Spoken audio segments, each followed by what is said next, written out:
on your own company. I have been thinking of you this morning, sitting here in the early quiet before the world wakes and begins its beautiful commotion. The fire is low, the tea is warm, and I am alone.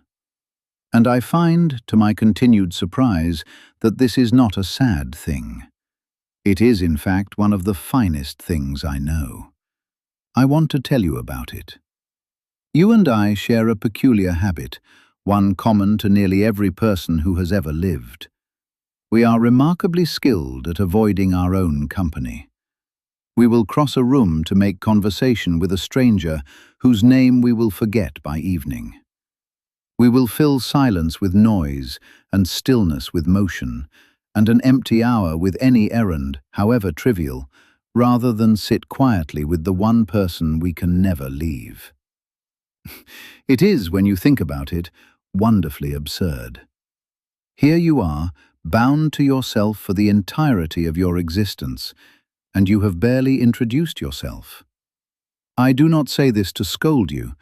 I say it because I have done the same. For years I treated solitude as something to be endured rather than savored, like a meal eaten only because the body requires it. I filled my hours with company, with tasks, with the pleasant hum of other people's voices, and I mistook this fullness for richness. But there is a difference between a life that is full and a life that is nourishing, just as there is a difference between a cup filled with stones and a cup filled with water. One weighs you down, the other sustains you.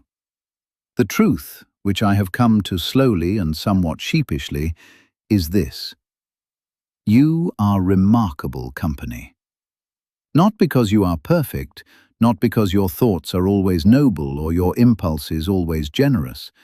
You are remarkable company because you are alive and complex and still becoming. There is a world inside you that no conversation with another person can quite reach. Thoughts that surface only in stillness, like fish rising in a quiet pond. Memories that return to you only when the room is empty and the evening gentle. Questions you have carried for years that you have never once spoken aloud, not because they are shameful, but because there has never been enough silence to hear them clearly. Have you ever walked alone at dusk, when the sky turns that particular shade of blue that has no proper name? Not quite night, not quite day. Something in between, something tender. In that light, the world looks different, softer, more honest. That is what solitude offers you. Not loneliness, which is the ache of absence, but aloneness, which is the gift of presence. Your own presence, unperformed, unwitnessed, free from the quiet labor of being seen. You would be astonished, I think, by who you are when no one is watching. Not worse, as you might fear. Often better, kinder, funnier, more strange and wonderful than the version of yourself you present at dinner parties. There is a particular kind of knowledge that can only be gained in your own company. You learn what you actually think, not what you believe you should think, or what sounds clever when spoken aloud. You discover what truly moves you, what makes your chest tighten with feeling, what brings tears for no reason you can name. You learn the shape of your own courage, which is never quite the shape you expected. And you learn where your fears live, not the large, dramatic fears you speak of openly, but the small, quiet ones that have taken up residence in the corners of your days, like mice behind the walls. You cannot befriend what you will not face, and you cannot face it in a crowd. I want to be clear about something because I know you well, and I know how your mind works. I am not suggesting you become a hermit. I am not asking you to withdraw from the people you love or the world that needs your hands. Quite the opposite. What I have found, and what I believe you will find too, is that the time you spend with yourself makes every other hour richer. A gardener who knows the soil of their own plot tends everything with greater care. When you understand your own heart, you listen to others differently. You stop needing every conversation to fill a void, and you begin to enjoy people for the simple pleasure of their existence. You laugh more freely. You forgive more easily.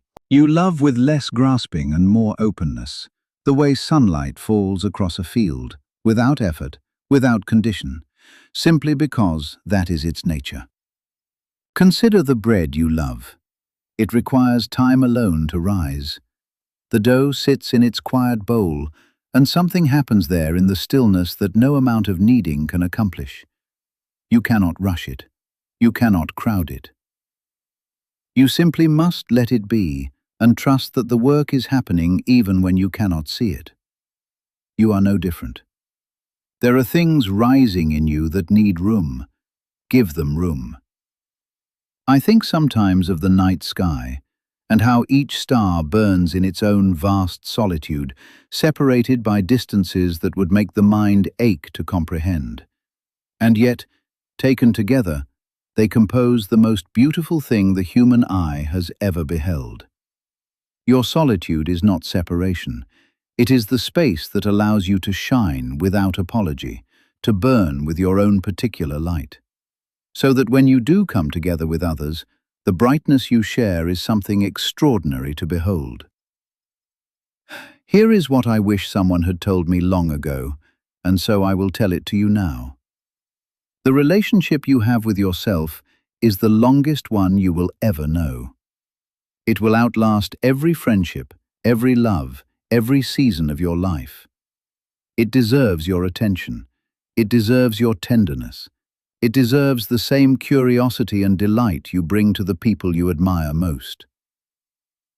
You would not ignore a dear friend for decades and expect the bond to hold.